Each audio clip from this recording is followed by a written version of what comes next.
Hello guys, and guys, pupunta tayo sa dulo guys. Ayan yung ating mga sagingan guys. Tingnan natin kung okay na yung kanyang bunga guys. Ating anihin. So ayan, tingnan natin siya guys. Ayan.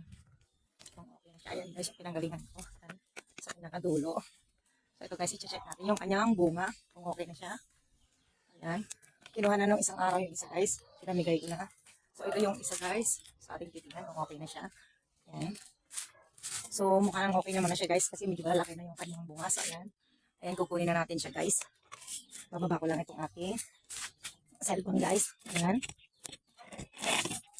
Medyo tabingi lang yung lagayan. Papantay lang natin guys.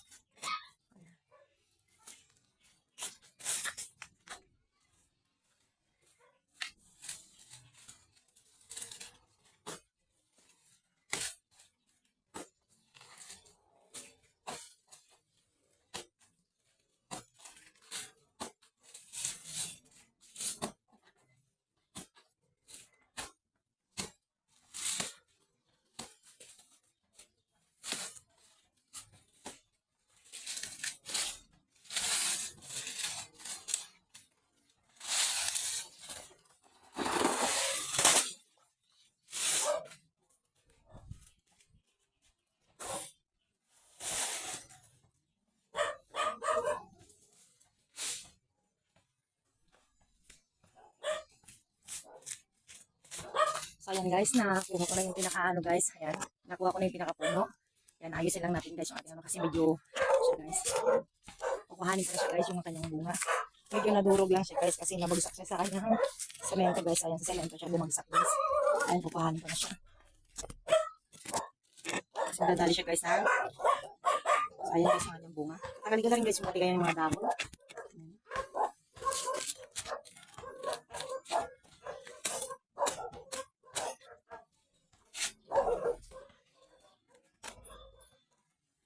Ayan siya guys. Para wala siyang kalat sa sana.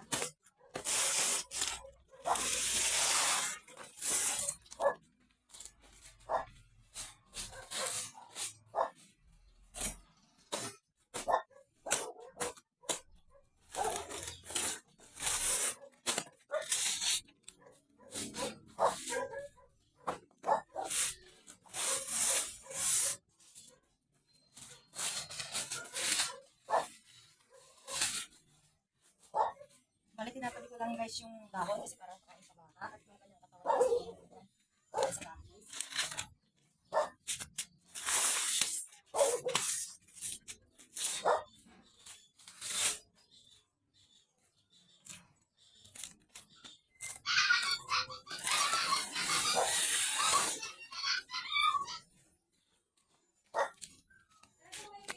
So ayan guys, merong baka doon sa dulo guys, bigyan ko siya ng dahon. Kasi may dahon ako dito tinanggal. Bigyan ko siya guys yung baka. Ito yung baka guys, sa gilid.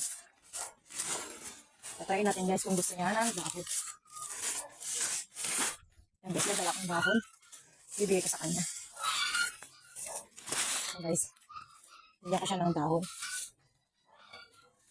So ayan guys, iwanan ko na yung baka guys kasi kukunin ko na yung aking ibang saging. Bigay ko na sa bahay guys. Yan guys, thank you for watching. Ayan guys, pauwi na ko sa akin. Kukunin ko na yung aking kinuwang saging guys. So ayan yung aking saging guys. Papahinog tayo ulit ng panibagong saging guys. So ayan, hinog na yung ating pinahinog na dati guys. Tagalin na natin guys. Ayan. Tapos lalagay natin yung panibago. Ayan, ipapahinog. So ayan guys. Hinog natin yung ating saging sa naman guys. Hinog na yung ating panibago. Tulak lang natin guys. Lalagay natin yung isang nakasako na siya guys. Para madali siyang mahinog na sa bodega. Ayan guys, naghulugan na yung ating tundan. Ayan. Pagbuhat ko siya guys ay nahulog-hulog na yung laman niya guys. Hulugan na sila lahat. Sobrang hinog niya kasi guys. Ilalagay ko muna sa isang lagayan guys.